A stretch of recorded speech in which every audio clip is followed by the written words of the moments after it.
I'm in the cheap seats here. I really don't feel like I'm chairing this meeting so much as I'm attending and learning. So you all go ahead. Sure. Okay, then I will, lack of anyone else, call the meeting to order and we'll do introductions. We'll start in the room. Hello. Thank you very much, Joseph Citro, appointed by County Commissioner Harry Cohen. Stephen Jones, member at large. We've got, yeah. Also in the room, we have Elizabeth Watkins and Sarah Caper from staff. And I see a couple of members online. I'll just call you in order that I see you. I see Cliff. Yep, And- Rick Fernandez, at large Hispanic rep. Okay, and I see Cliff Reese.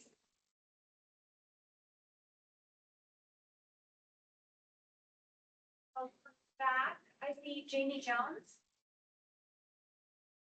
Hey, Jamie Jones, member at large, West Tampa representative. Jamie, and I see Susie Watts. Susie Watts, nominated by Commissioner Miller. And then I see staff as well. We have Daniel and Gail. Did I miss anyone? Okay, not missing anyone. We'll move to public comment. Is there anyone here for public comment? Seeing none, we'll move to the main part of our agenda, which is the fiscal year 28 to 32 TPO priority list. Elizabeth has a brief presentation this evening, and at the end of that, it's really up to the CAC to drive us. We're here for any questions you have, any discussion. This is in preparation for the action we're going to be asking of you at the May meeting regarding the priority list. So we'll be here as long as we have questions and discussion from the committee, and I'll turn it over to you, Elizabeth. Thanks, Sarah. Thanks, CAC members. First, I just want to acknowledge your service and dedication. I know this is an extra hour that you're giving up being away from your families. So thank you for your interest and your service. So I'll go over the high level points on the TPO's priority list. And like Sarah said, we're here to serve you. So whatever questions, comments, clarifications you need, we will address those promptly. So what exactly is this priority list and how is it used? So the name is very descriptive. The primary thing that this document does is it prioritizes projects for certain federal funding sources. That's one unique thing about being an MPO. We have a direct allocation of federal funds to apply to local priorities. That pot of money is about $20 to $25 million. But the tricky thing about it is it's not available in the near term. It's typically for 5 years out. So the projects that submitted applications this cycle are really looking for funding in fiscal year 32. The second thing that this list does is a method to communicate a need to a DOT on a DOT facility. The third thing it could do is show community support for projects. We have done an amazing job in this region, bringing dollars back from DC to fund projects.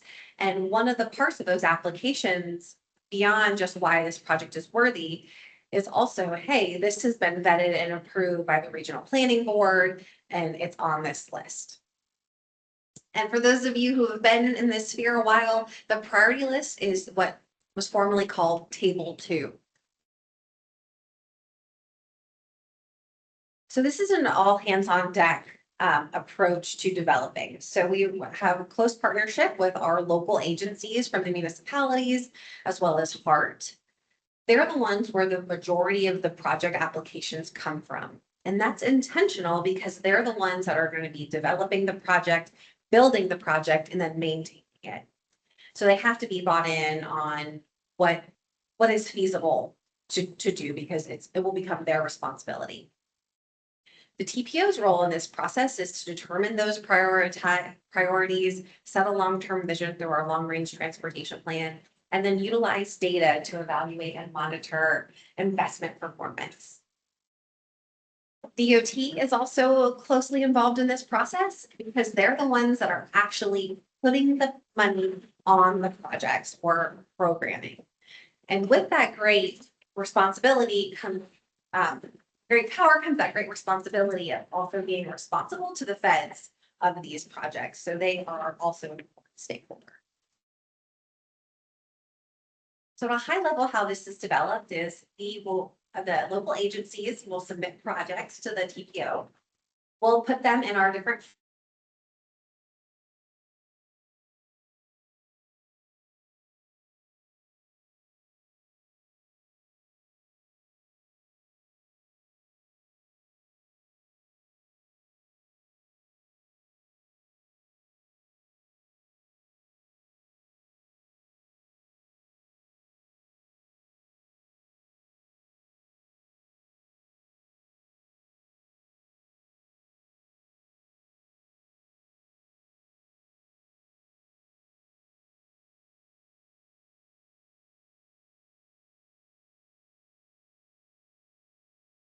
Audio went out.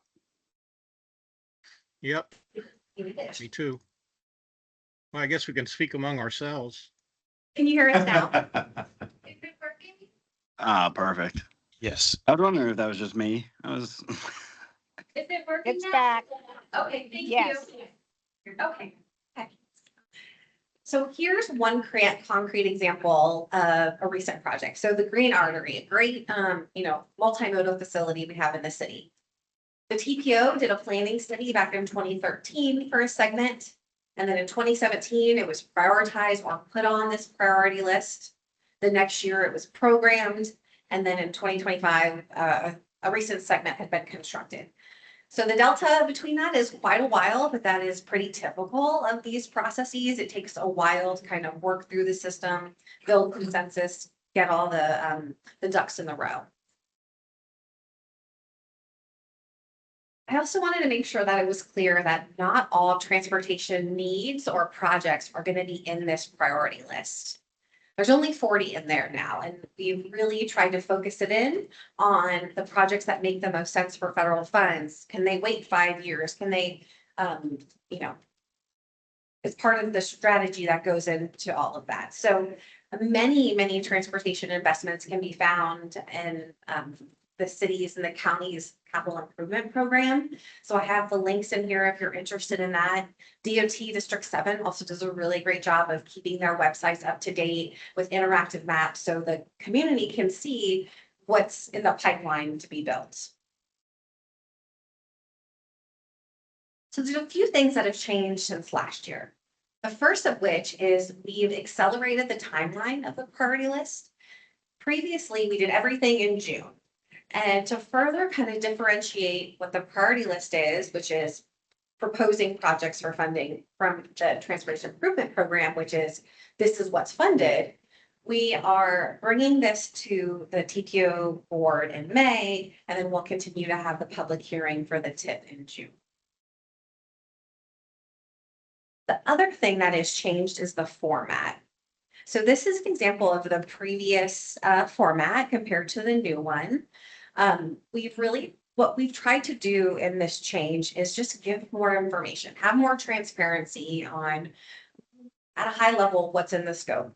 What are the cost estimates saying? Project readiness, this category here, this is a completely new field that we've added. And we feel it's really important to be clear that a project needs a detailed scope, it needs a detailed cost estimate, and there has to be coordination among partners if it crosses jurisdictional lines. So we're using this as one visual tool to communicate that a project is still important, but maybe it's in PD&E and maybe we really need to nail down that scope. Or maybe there are more conversations to be had. So we can acknowledge that it's a priority, but also be clear that there's still more work to do. So by the numbers, I've mentioned a few times that there are 40 projects on this list. 31 of those are only seeking community support. So we heard from our partners that this is a priority to them. But only 9 of those projects had funding applications. And it's a higher barrier of entry because we require that detailed scope, that engineer's estimate, to demonstrate that this project is ready to be programmed. So those 31 projects, they scale across different project types, and I've just called out a few that I think are of interest to the CAC. These are on our priority list, but again, they are not actively competing for that $20 to $25 million in fiscal year 32. So the streetcar extensions in there, we know the city of Tampa is working hard to update that project development environment report. Same with the Tampa Arterial BRT. HARS is about to kick that PD&E refresh off to adjust to the new restrictions. I-275 widening from Hillsborough to Pierce. This has been a priority for the TPO board where we've gotten their direction. So that project is still remains on the list. South Coast Greenway Trail. This is a longstanding trail priority in South County. Not quite ready to be funded. They're kicking off their PD&E soon, but we're still acknowledging that as a priority. As well as Van Dyke Road widening in the northwest portion of the county, and then HART's longstanding priority of reconstructing their heavy maintenance facility. The projects that are competing for funding are 9. And you can see here that they span across all 5 of our different LRTP categories. I won't go into bunch of detail in each of these because I really want this to be driven by your questions, but just know that we had applications from all the local governments, but these are the ones that are actively requesting funding in fiscal year 32, and there were 9 of them. So the next steps is I'm looking forward to your questions and your comments. We'll work to address those in real time or before we come back to you on May 6th, where it will be presented for your action. But to get us started, I had a few discussion questions if you need them, but if there are immediate questions that we can jump into, happy to start there as well. Thanks, Elizabeth. I guess I will start by seeing if there are any questions in the room, and I'll go to my left. Any questions? Thank you, Elizabeth, very much. Can you go back to the prior slide and let me take that in before I ask any questions, please, and thank you. Sure. Any other questions from my left? Yes. Thank you. Quick question, Unite Ashley Drive, is that the removal of the off ramp or changing it down to street level? Is that what that project is? Yeah, that's the reconfiguration that the city won the grant for. So phase 1 and phase 2 are funded, but the city was looking for some TPO support for stage 2, which DOT will do with the on-ramp, and then stage 3, which is this segment of the project. And it might be a little difficult to see, but if you could zoom in on this one. And you said they're looking for support from the TPO or what? To do phases 2 and 3. Okay, I understand. Yeah. So funding we have for 1 and 2. Is secure. They're planning to go to design build next year. Got it. Okay. Thank you. Go ahead. We'll go to the right. Any questions from the right? And we can come back to you if you need more time. Stephen? Oh, they're both Stephen. I'm the PH. He's the V. I'm the PH. Thank you, Elizabeth. Quick question on the Southway Green Trail. Unfortunately, I didn't get a chance to review the plan, so could you just give me a capsule on what that looks like? And There are multiple segments of that South Coast Greenway Trail. One of them is focused in Palm River, and that's my understanding of the county's highest priority. So it'd be from about Madison Avenue to State Route 60. The plan is to have this multi-use trail. It's part of the Gulf Coast Trail, and it's consistent with Hillsborough County's plans and programs. The other phase that the county submitted to us is an Adamsville segment from Big Bend Road to Sims Road. And it would just be kind of a continuation and a build out of an ultimate facility that connects South County. perfect. Thank you.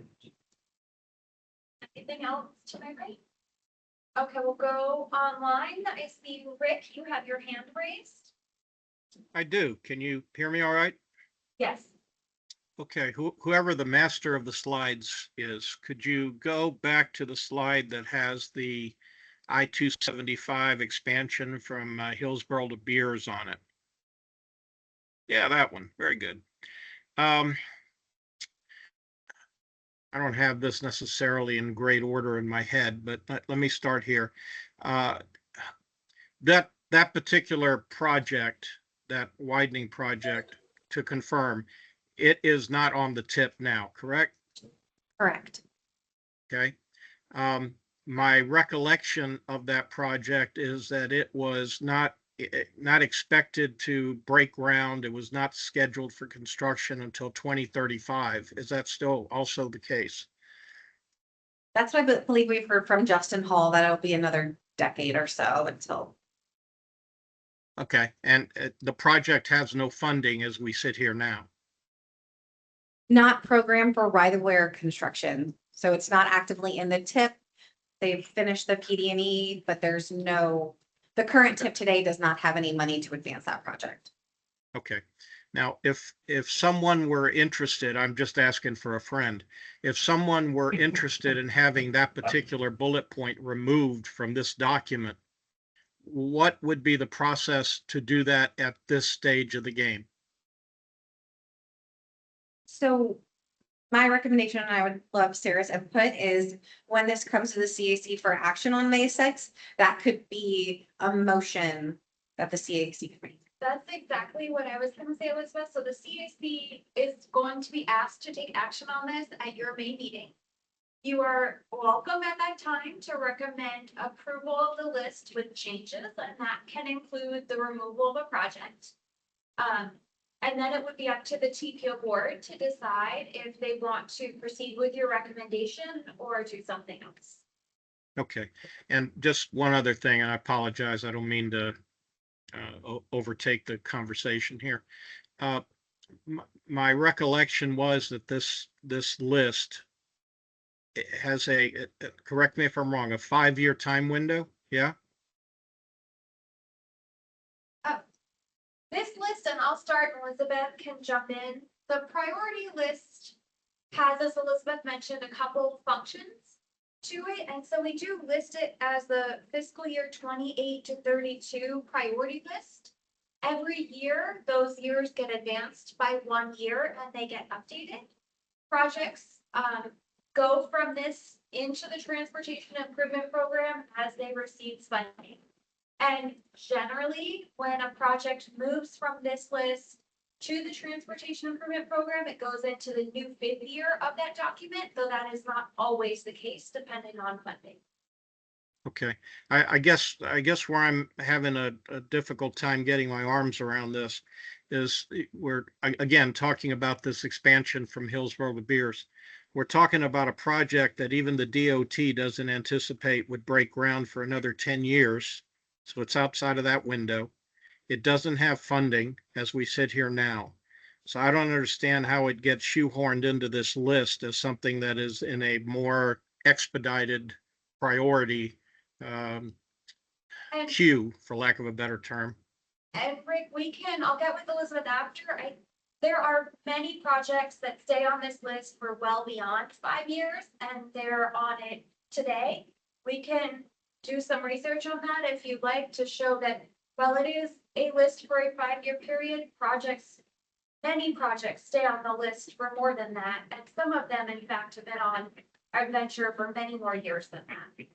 Okay, well, in any event, if my friend were to want to remove this project from this list, the appropriate time would be at the next CAC meeting, the May meeting, and that would be consistent with rules of order at this juncture for recommendation to the board. Yeah? Correct.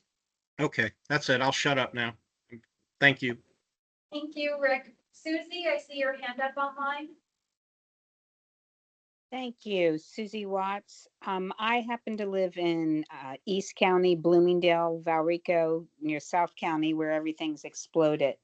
I was excited to hear that both the Gibsonton Drive and the Southway Greenway are in the higher priority 9. Um, with that though, that just means they're going to be probably applied for money, that 20 to 25 million. Is that where they are going to be applied, trying to get the money? Is that where we are? That's a great question. So I'll break that up. So the Gibsonton Drive widening, that was a project that was submitted for a funding application.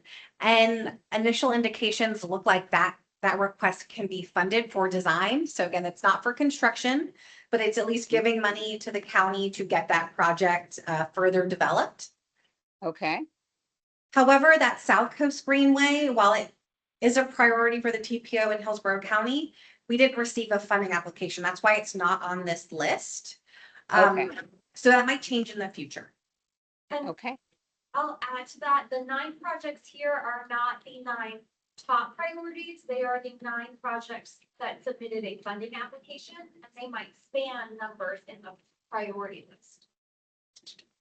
I have one more question. With that, what, okay, you fund for design, then is it a whole year before you would then fund for the next step? Is every step kind of a year? What are we looking at? That's an excellent question. But I'll do. So going to the facts, sorry if I'm making you dizzy online. I like that grid you developed. Lots of good information. So here's the Gibsonton Drive widening project on the list. You can see it's ranked 27, but we think we're going to be able to fund it given the funding that they applied for. So Mhm. the PD&E was complete in 2024. All future phases continue to be unfunded. The county is seeking the money to do design, but after that, they would need to go to right of way and then construction. I'll just give it to you straight, Susie. A project like this will probably take a decade to do, just given the time and resources that it takes. And I have one more thing. Because I'm right by Lithia Pinecrest, we got through all that and it was funded and it was ready to go. And then the neighbors did NIMBY. Can that happen again? Not in my backyard, NIMBY. Yeah.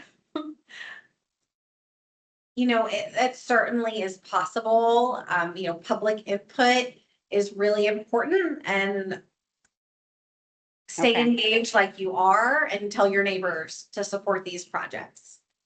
I do. Thank you. Thank you, Susie. I see Jamie Jones, your hand is raised. Jamie? Hey, thank you. Yep, Jamie, member at large. So, do any of the projects that are fighting for funding, well, broadly, do any of these projects have community investment tax connection? And are, so no, not at all. Do you want to? I will say it is certainly possible they might from a local perspective, but to the best of our knowledge, they do not. And the CIT projects with the CIT, the community investment tax would not be the only way they would most likely be on our list with that funding source is if that was being used as a match for Yeah, right. seeking other funding. But And and none of the 30 or none of the projects that are currently on the list have a CIT match that we you have know to of. do some double checking on that. Off the top of my head, I'd say likely not, but Elizabeth, do you know for sure? We can find out. We'll have to find out. The only one that might would be Van Dyke, but even that I'm not confident in. So we can certainly look into that and get back to you. Awesome, thank you. I guess the only other thing I'll add is I mentioned earlier, these are federal funds, so they've got more strings attached. So our local government partners are very strategic in what they tap into this funding pot for. You just have much more requirements, much more processes that you have to fulfill. So if they're gonna request federal dollars for design, it's a good bet they're gonna want them for construction too, to just make it worth their while. So I'm gonna go for, Understood. Thank you. thank you, Jamie. I'll go for a second round of comments to my left in the room. The other slide. Give back the other slide, that one. Yeah. Do you have that somewhere where we can have it? Like, that's a really valuable slide. I didn't see it in the packet anywhere. It was, Was it? it is on the SharePoint site, but I can reset that out to you. Yeah, this one's really valuable. I don't have any questions. To the right, any other questions? Online, Rick, I see your hand is raised. Do you have another question or comment?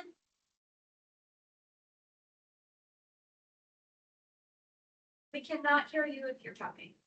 Oh, you took your hand down. Okay. Anyone else online? Last? Rick? No, I'm good. Okay. Last call in the room. To my left. Yes, thank you, Ms. Sarah, Ms. Elizabeth. On this competing for funding, fiscal year 32. At the risk of sounding redundant, the streetcar and the rail from downtown to the airport, does it fall into any of these categories? Yes, those projects are absolutely on the full list. So those would be considered major projects because they're fixed skyway transit. So they're on our list. They are just still in project development. So they're not requesting TPO funds at this time, but that could change next year. Could you go back one slide, Elizabeth? Or two slides? So they would be in the 31 Yeah. group, not the 9. Could it change within the next 6 months if funding came down from the state or federal government, specifically designed for steel wheel transit? Certainly. This part is, again, the main thing it does is prioritize the MPO's pot of money. But if Tallahassee fixed their issue with the dedicated funding for transit and that became available, we could certainly get that in the tip and it would honestly skip this prioritization process altogether. From your lips to God's ear. Again, I hate sounding redundant, but in my opinion, they should be higher on the priority list, but because funding is not there, they can't be. So let's hope that somewhere down the line, we can get some grants or something for that. Thank you both. Thank you. Any more? I'll just look at the room as a whole. Any other comments in the room? Being none, I'll ask if there are any other comments online. Not seeing any, I want to thank everyone for taking the time and being here tonight. If you think of other questions, email me and I will get with Elizabeth. We have some follow-up notes from the discussion today. We will be asking you for action on this in May at your meeting, so you can always reach out to me if you have questions or set up time to meet with me. And we will call this workshop adjourned. That's it. Awesome. Excellent job chairing the meeting there, Sarah. Thank you. Thank you. See you, Rick. Thanks, everyone. Ciao, everybody. Yep. Ciao, Rick.